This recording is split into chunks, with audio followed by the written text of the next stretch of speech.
Hello viewers, আসসালামু আলাইকুম। আমি সুরমি, আপনারা দেখছেন সুরমি ইসলাম চ্যানেলের একটি রান্নার রেসিপির ভিডিও।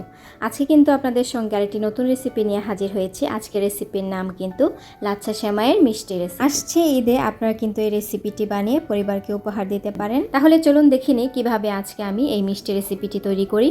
প্রথমে আমি এক প্যাকেট লাচ্ছা সেমাই নিয়ে নিয়েছি, এটি বাটির মধ্যে নিয়ে নিয়েছি। এই লাচ্ছা সেমাইয়ের মধ্যে কিছু কিছু কিন্তু দলা পাকিয়ে থাকে, এগুলো হাতের সাহায্যে ভেঙে নেব। তারপর একটি ফ্রাই প্যানে আমি 2 চামচের পরিমাণ ঘি দিয়ে একটু গরম করে নিব। তারপর দিব 2টো এলাচ আর দিব 3-4 টুকরা দারুচিনি। তারপর এখানে আমরা পছন্দ মতো বাদাম দিয়ে দিচ্ছি। বাদাম দিয়ে এগুলো আমরা ঘির মধ্যে অল্প একটু ভেজে নেব। তারপর কিন্তু আমরা এখানে কিছু নারকেল কুচি দিয়ে দিব। আপনারা চাইলে নারকেল কোড়ানোও দিতে পারেন। আমি এখানে নারকেল কুচিগুলো দিয়ে দিচ্ছি। নারকেল কুচিগুলো একসাথে ভালো করে ভেজে নিচ্ছি। নারকেল আর বাদামগুলো কিন্তু আমাদের অবশ্যই লো হিটে ভাজতে হবে, তা না হলে কিন্তু বাদাম আর নারকেলগুলো পুড়ে যেতে পারে, তাহলে কিন্তু মিষ্টিটা খেতে ভালো লাগবে না।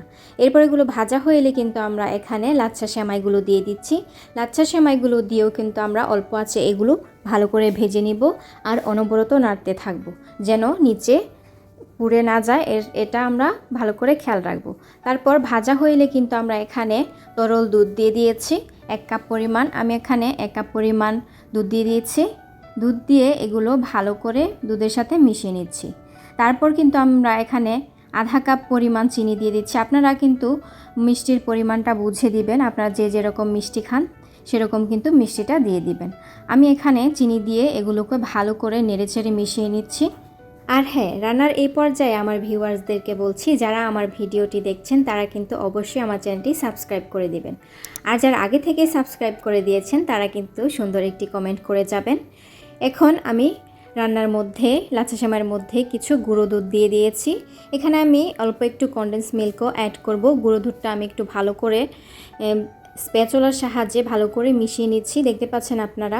এই লাচ্ছা সেমাইয়ের মিষ্টি রেসিপিটি তৈরি করতে কিন্তু খুবই সহজ। আপনারা ইজিলি কিন্তু অল্প সময়ে এই লাচ্ছা সেমাইয়ের মিষ্টি রেসিপিটি তৈরি করতে পারবেন।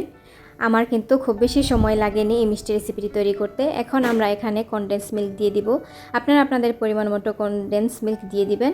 এবার ভালো করে মিশিয়ে নিচ্ছি। দেখতে পাচ্ছেন আমাদের মিষ্টির জন্য কিন্তু একদম রেডি হয়ে গেছে। এখানে আমরা ডেকোরেশনের জন্য আলাদা করে একটু নামিয়ে নিচ্ছি সেমাইগুলো।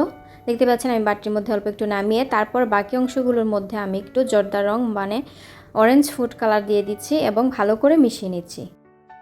ফুড কালারটা আপনারা আপনাদের পছন্দ মতো দিতে পারেন অথবা না দিয়েও কিন্তু মিষ্টিটা তৈরি করা যায়। কিন্তু ফুড কালারটা দিলে কিন্তু মিষ্টিটা দেখতে খুবই আকর্ষণীয় এবং লোভনীয় দেখতে হয়। এর জন্য আমি মিষ্টির মধ্যে ফুড কালারটা দিয়ে দিয়েছি।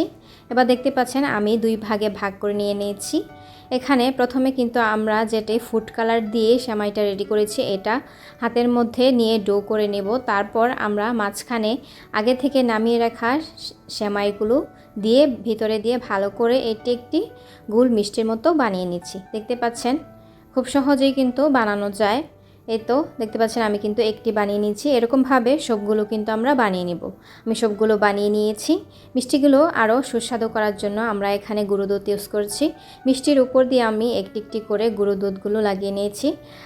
আপনারা এখানে মাওয়াও ইউজ করতে পারেন। আমি এখানে গুঁড়ো দুধ দিয়ে দিয়েছি। দেখতে পাচ্ছেন কিন্তু খুবই লোভনীয় হয়েছে এই মিষ্টি রেসিপিটি। আপনারা কিন্তু বাড়িতে ট্রাই করতে পারেন। আসছে ঈদেও কিন্তু এই রেসিপিটি তৈরি করে পরিবারকে উপহার দিতে পারেন। আর এই রেসিপিটি কিন্তু বাচ্চারা খুবই পছন্দ করে। আপনারা চাইলে বাসায় বানিয়ে বাচ্চাদেরকে খাওয়াতে পারেন। আসছে ঈদে এই মিষ্টি রেসিপিটি তৈরি করে কিন্তু মেহমানদের সামনে পরিবেশন করতে পারেন। দেখতে কিন্তু খুবই লোভনীয় এবং খেতে খুবই মজাদার। আর খুবই অল্প সময় কিন্তু এই রেসিপিটি তৈরি করা যায়। আমি একটি ভেঙে দেখাচ্ছি। দেখতে পাচ্ছেন দেখতে কিন্তু খুবই লোভনীয় হয়েছে।